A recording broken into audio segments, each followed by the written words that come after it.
And welcome back, Bears fans, to another edition of the Bears Brothers podcast. And this is actually going to be one of our first post-game shows of the season, as we have more than one of us here to break down the Bears game. As today, I am joined by Nicholas Moriano. Nick, I know that was a tough game, but other than that, how are you today?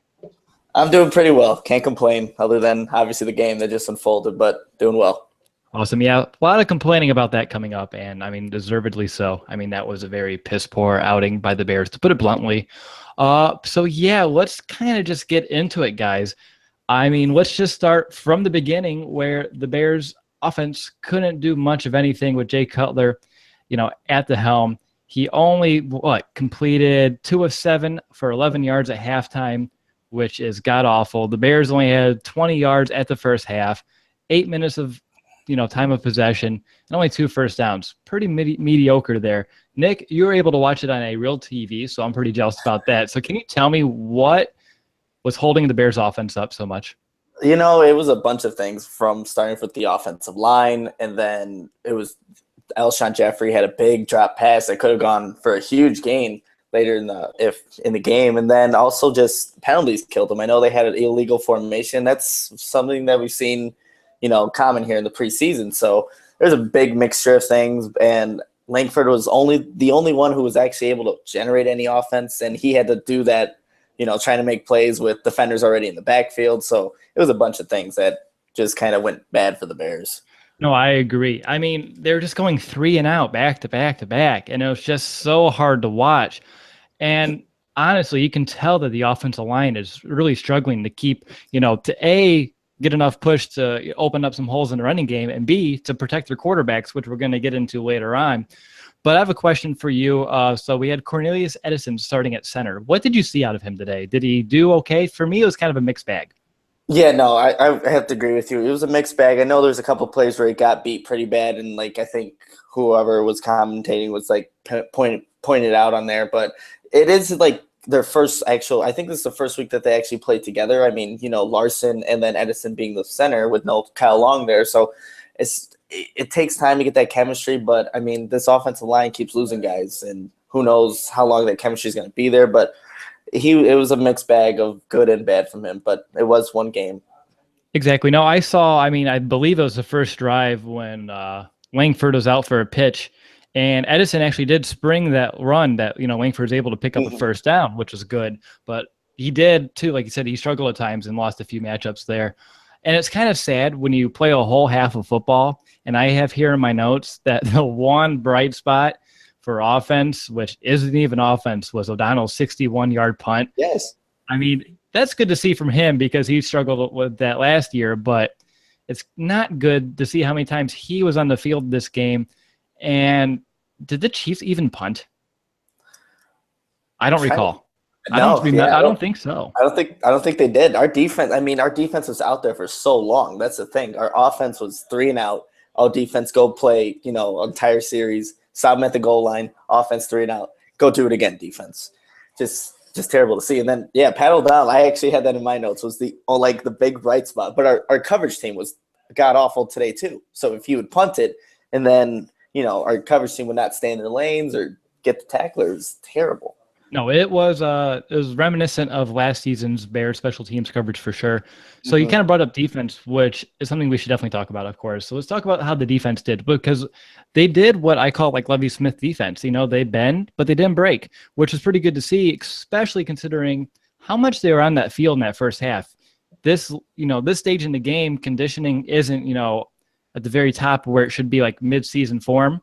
So you can those guys are tired, but still they were able to hold the Chiefs to only field goals and keep them out of the end zone, which is really good.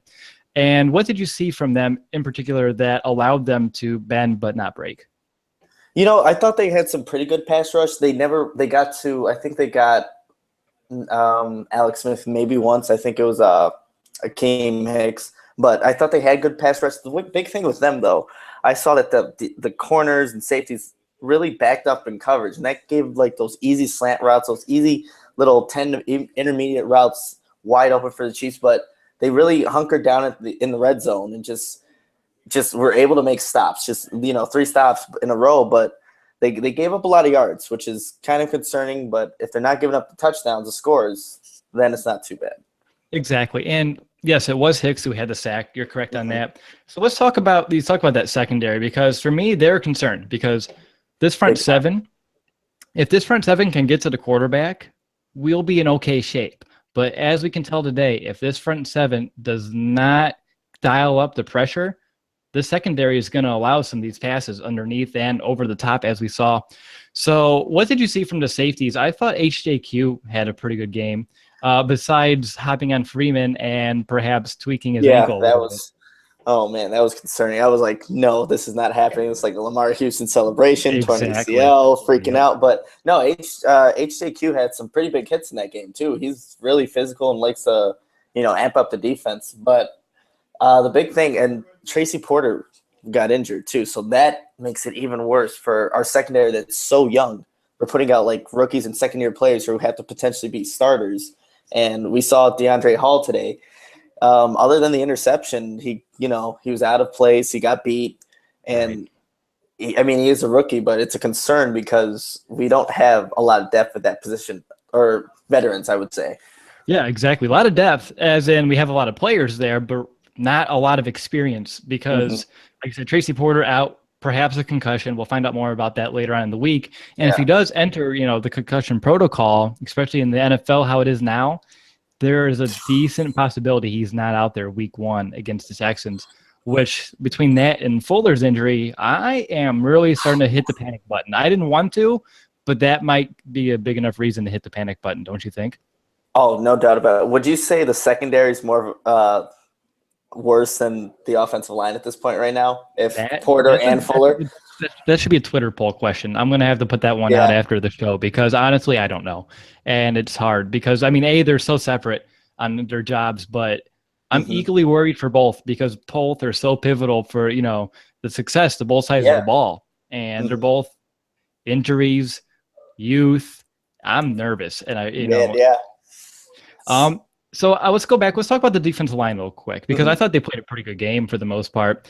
We talked about Hicks' sack, which was set up by Mitch Unrein, who was Mm-hmm. able to force Smith out a little bit, got the initial pressure, which was nice. I liked what I saw out of him. And then Eddie Goldman, I thought he actually too showed up pretty big today, and I liked that forced fumble that he had with that Mm-hmm. big swat, from behind, kind of took the ball carrier by surprise. Really good effort, high effort play for a big man to chase down the ball carrier Oh from yeah. behind.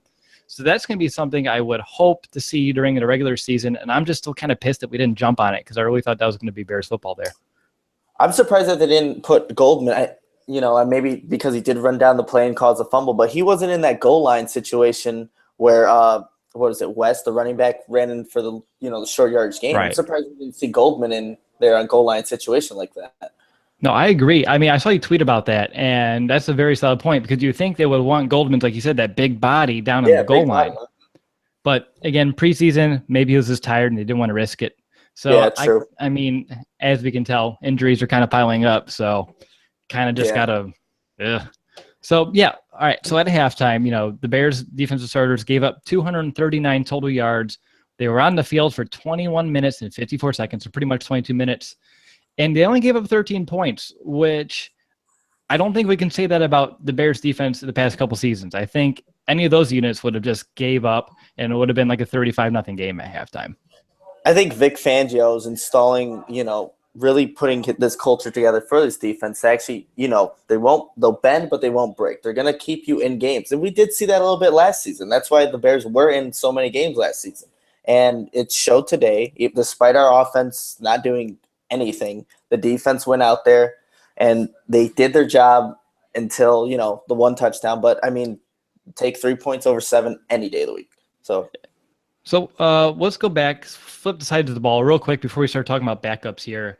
We didn't talk too much about A. Cutler or B. Langford, so I think we should talk about both of them really, really quick. So Cutler, like I said, he didn't do so hot, but again, it's more of the issues up front for me at least. But he was having a hard time connecting with Alshon. He was having a hard time connecting, with Kevin White. But again, both of them had drops as well. So they weren't helping each other, which is obviously not how you play winning football because it's a team sport here. So what did you see from Jay and also like the receivers? I feel like is when he saw that the line was kind of giving up consistent pressure, that threw off his throwing motion because if you saw a couple passes, they were just down in the dirt. There were a couple that I know, one to Alshon on a comeback route where it just went straight into the dirt. And I don't know, it's just the timing was off, and I think that's due to the offensive lineman. Maybe he's not feeling comfortable back there, but yeah, Cutler was not in his game. And then surprised to see Alshon drop such a, that's a routine, easy catch for any receiver. Just dropped it, and then White on a bubble screen. That shouldn't be happening. That's No, for that sure. should not happen. You're right. And, this is kind of, if you look at last game and you compare it to this game for Cutler, last game, Cutler had protection, and look how effective he was. This game, Mm-hmm. not a lot of protection, and he was unable to do much of anything. And that's really the big thing for the Bears. If they can protect Cutler, he'll be able to do some damage, but it shows again today that if they cannot protect Cutler, he's not going to be able to help out too much, especially that age. I mean, Cutler's mobile and it's fine, but I think at his age, he's a little more timid about rushing and he's just taking Yeah. off because today I'm thankful he did it, but I want to point this out that I'm glad he took, he slid a couple times, which is nice. He didn't take the hit, which he doesn't need to take the hit. But a couple seasons, was it last preseason when he trucked like the Colts player? Like he was feeling it then, but now he's kind of, taking a step back and like, I don't want to be taking these unnecessary hits, which is nice, but you can tell he's a little bit more timid out there right now. Well, I'm glad he's not doing that. I mean, you are our franchise quarterback, and you see how Hoyer played. You don't want to have that go, want him to be the guy who steps up. But, I mean, obviously he will. But it's good that he's protecting his body and is, not running now in preseason. Save that for the regular season, but if you can, avoid all hits if possible. Exactly. So moving on to this, second half here, starting offense comes out and they start moving the ball with Kadeem Carey in the backfield, and he starts to give the team a little bit of a spark. But then yet again, you have to take that with a grain of salt because the Chiefs were playing their second string defense at the time. Mm-hmm. And then the Bears still can't even capitalize on top of that. The drive stalls with an Alshon drop, the Kevin White drop. Robbie misses the field goal, and I have in my notes, unbelievable. I really thought they were going to at least score 7 there. It's a very minimum 3, and they couldn't come up with any points. I wonder if that's a concern. I mean, Robbie Gould missed the field goal. We saw that plenty of times last season where he just needed to kick a field goal. That's a game winner. We go into overtime, and he missed, that should have been a routine. For Robbie Gould, that's a routine kick for him. That should have been made. Exactly. All right, so that's all I have on the starters. Like I said, I was watching this on the computer. It's kind of hard here streaming. Yeah, so do you have anything else that I was unable to see?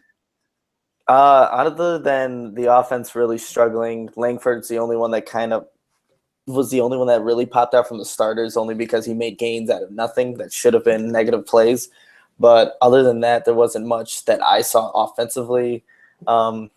Defensively, HJQ, we point on that, but that's about it. Freeman, I would say, too. We can add him into the mix because that's true. He did pretty good in pass coverage, and I also like the pop that he provided in that one inside run. That was it. When he shot the gap, that was good. I hope to see more of that during the regular season for sure. But I'm trying to think I'd want more. Kyrie Lee. I was surprised he got to start at tight end today. I really thought that Tony Moeaki was going to be like the clear cut number 2, but then they have Kyrie starting, which to me was kind of weird. I thought who was it? Rob Hausler. He's made a couple plays the last few today. Had maybe 1 or 2 catches. Then yeah, I think Nick, his internet went out. Oh, he might be back. Nick, are you still here? I am still here. Can you hear me? I hear you. You're talking about Hausler. Continue. Yeah, I think he's a guy that if, with more opportunities, he could be a guy that can possibly step up because Zach Miller still isn't back. And, we got Moeaki. I'm surprised he didn't, like you said, surprised he didn't start. But maybe Hausler will be a guy that the Bears can rely on down the road. Yeah, I think Moeaki as well. Perhaps they just know what they're going to get out of him. That solid veteran who can come out there, get open, find open spaces, and just get some, short yardage situations, which is fine. So let's switch up to the backups. Brian Hoyer did not really impress again. Back-to-back weeks where he really struggled. Nick, why? Why? Maybe the same as Cutler with that offensive line. He doesn't feel comfortable back there. But what I got, he's went 8 for 17 for 71 yards, and he also got injured. He got popped a few times. So that's obviously going to change, quarterback's mindset, dropping back. Am I going to get hit head on the swivel? But he just didn't look accurate either. even like I was just watching the end of it, overthrew, I forgot, maybe it was Meredith over the middle. Just wasn't very accurate with his throws. Yeah, and like you said, you kind of brought up the injury thing, which I think we should start about Connor Shaw here, which he came in and he led the team down that field for a touchdown, which was awesome to see. He was a perfect 3 for 3, 49 yards. He added 13 more on the ground. And I personally, I loved his mobility, which is probably why he was so effective, because he was able to move around despite the offensive line, not really protecting him too well. But even on that, he just seemed way more accurate than the other quarterbacks today. Even on like the bubble screen, she was putting the ball in front of the receiver, allowing them to catch it and run upfield. And then he had a nice touch on some of those other deeper throws. And I thought he looked really good. What did you see from him before his unfortunate injury? Yeah, Connor Shaw, I mean, he did look really good. I think he's just taking advantage of his opportunity. That's the big thing. He's coming in with these third string guys and, trying to make the team and just show the coaches what he can do. And, he's going to do everything that he can. Ran the ball, had good, good mobility, was able to float some passes. And he did look like the most accurate guy. And he brought a spark to the Bears because those fans were booing at halftime and actually leaving the stadium. So, I mean, Connor Shaw was a guy who actually brought a spark to the Bears today.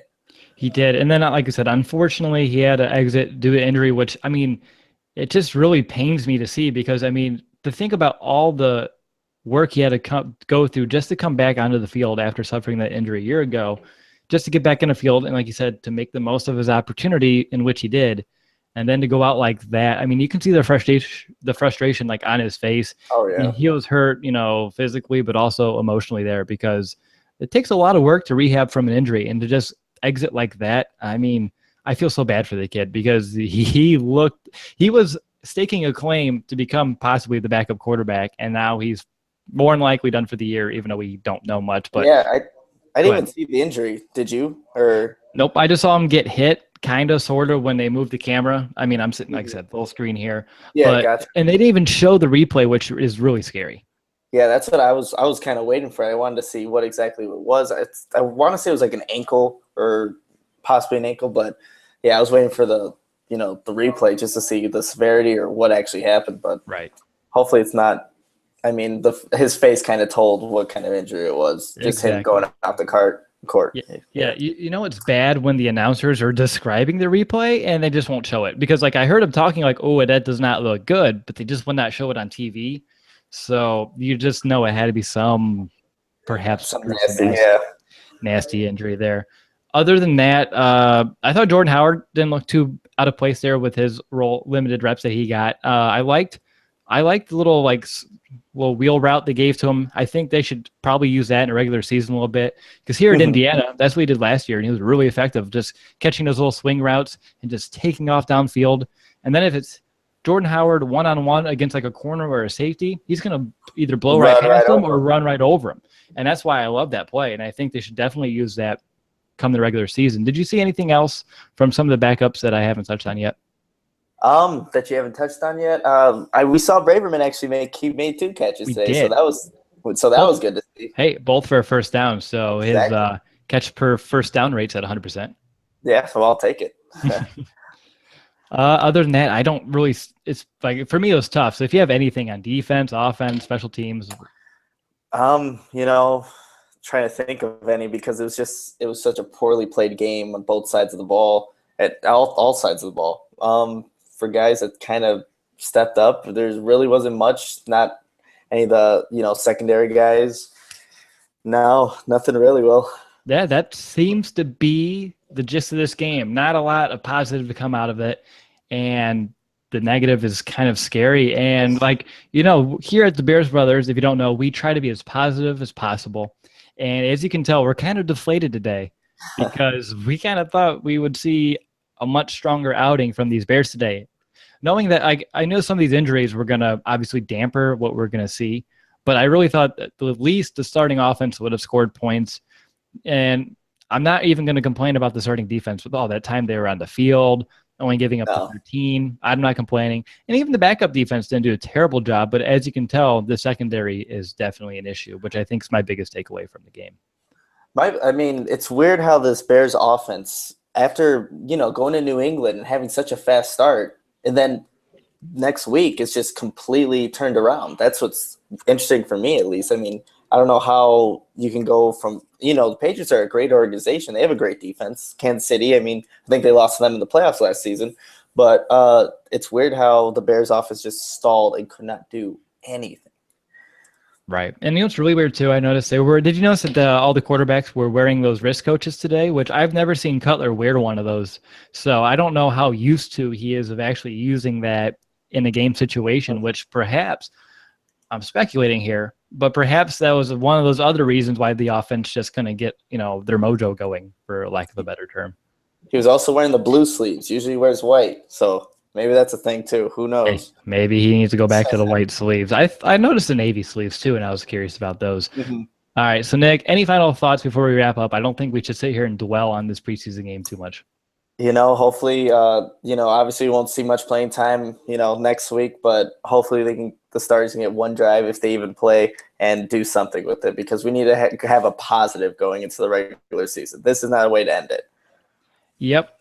For me, I have a pretty sour taste here in my mouth, which is not going to be erased until the regular season gets here and this Bears team gives me some other reason to feel better about them, because right now I don't feel as optimistic as I want to.